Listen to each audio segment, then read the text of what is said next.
headphones this time because the audio. In today's episode, cybersecurity. Cybersecurity is one of these things that everyone thinks they understand until you actually tell them how it works, and then their head explodes. The evidence for this is that cybersecurity professionals were saying Bitcoin's basically not going to work and not possible, and yet here we are. It's still the most secure system on the planet. And if you wanted to destroy Bitcoin, you're going to analyze its weaknesses and figure out how to do that. The best way to do that, in my opinion, is effectively social engineering. At the beginning of these videos, I started talking about hierarchies and I was drawing graphs. These are called graphs, where you have a bunch of nodes, these things, connected to one another. They can be connected in basically any way you want. It's just a representation of what that computer network or social network or whatever it might be looks like. Say you're connected to your grandmother, but your friend is only really connected to them through you. This is how we can show power structures, because obviously you're not going to have much influence over someone that's on the other side of the graph. So say this person doesn't really have much influence on them unless they are more powerful. Powerful, let's say it's computing power, let's say it's got more money, let's say it's, whatever you might want. We can represent that with a bigger dot. So we can weight these level 10, level 1. So that means that this guy can overpower this guy and wipe him off the network. Now in Bitcoin, we represent this power as hashing power. If you watched the previous video, you'll understand what a hash is and how the mining system works. In other systems, say for example, money creation, do this kind of thing. This would say that you have a lot of power over who gets the money, and this would say that you have none. But you're still part of the network, you're still using the money. How do you destroy a network? The best way to do it is social engineering. The information age where communication is instantaneous and we can't really verify what is true and what is not, it's going to be the most effective system of destroying Bitcoin. In any technical system, the weakest link is always the end user. Users aren't the smartest people in the room. You have to treat your end user like drunk toddlers. UX people understand this, product designers understand this, business people understand this, engineers understand this, OSHA understands this, everyone understands that you have to lower the barrier to entry so much that even a chimpanzee could use your system. The best way to get rid of a system is to increase the barrier to entry, not to lower the barrier to entry. Zero knowledge proofs, do you know what that is? No. Do you need to know what that is to use money? I hope not. You don't need to know any of this really to use a system. If I'm going to say, well, this is the most secure system in the world, if you've got two people saying, no, this is the most secure system in the world, no, this is the most secure system in the world, well, then how do you tell what's true? You kind of just got to throw up your hands and go, I don't know, I don't care, I'm going to keep on living my life because I have one, unlike you. In essence, you are the weakest part of Bitcoin's security model. So I'm going to try and educate you as best I can, at least find out whether that's true, which is why I'm doing these videos. Bitcoin is secure not because of the hashing, which, if you look at power consumption and money spent on this thing, it's basically going like that and looking like it'll never stop. Now, the thing is, nothing in this world is exponential, not even the growth of the universe. It's logistic.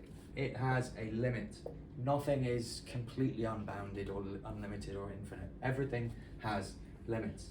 Even fiat money has limits. The reason money has limits is because if there's too much of it, right, too quickly, so we're looking at the acceleration difference, the delta money in terms of from the previous month, if that is increasing too fast, there is a point here in which the money can't propagate around the network before it loses its value. Let's go back to this graph. Let's say we have the central bank, then your local bank, then maybe a business, then you. And you got these going everywhere, right, from the central bank. Other things coming in, say you've got contracts from outside the country, you've got governments paying each other's debts off and things like that.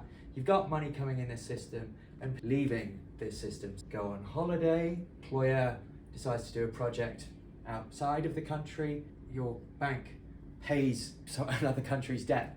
If this money supply is growing too fast and trying to get to you, it takes time to get to here, and then it takes time to get to there, and then it takes time to get to there.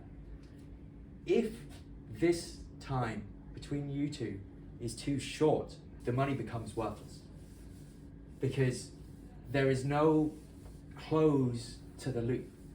The money never goes back and gets removed from the system, so you just have this thing growing until it's the entire network. So not even fiat money is unlimited, because you've got to create it too quickly. Now, what's that got to do with Bitcoin? Well, in Bitcoin, the whole system is public. Bitcoin's security does not come from its economic value or really anything else other than it's public.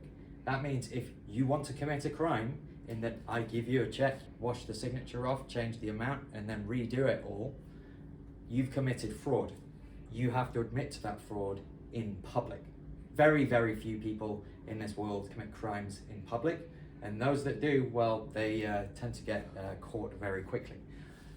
This is one of the reasons why Bitcoin can reduce the amount of fraud in this world if we use it correctly. The way I completely subvert Bitcoin though is by getting you to believe that your financial system is going to collapse, and you have to choose one of the forms of money that I have access to, and then you buy them from me. Now, because I have options, it's like the Monty Hall problem. You select one, and then I go, oh, sorry, this one went bust. Should we see if you've gone bust, or should we see if you've got the car? The host knows which one is the car. So that means that you are always in a lose-lose position if you've got $1 million. And I don't know how many coins there are these days, but I think it is at least in the 10,000s. So you've got a 10,000 to 1 chance of picking the right one, unless you're paying attention. Which one is the right one? It's the one that hasn't changed. If we have a orange, you've got a merchant selling that, and you have a customer come along saying, oh, I want the orange, then he gives you a lemon, you're not going to be so pleased, are you? That's called passing off. He expected an orange, he asked for an orange, he thinks he's got an orange. He may find that's a bit different if he's trying to make an orange juice out of it. In law, he goes back to him, give me my stuff, give me my orange please, this lemon's crap. If he can't pay, well, I think we know what happens to him. Stop buying crypto, get your exchanges. You don't know what you're buying, do you? Admit it. There's nothing wrong with it. Everyone wants out of this system.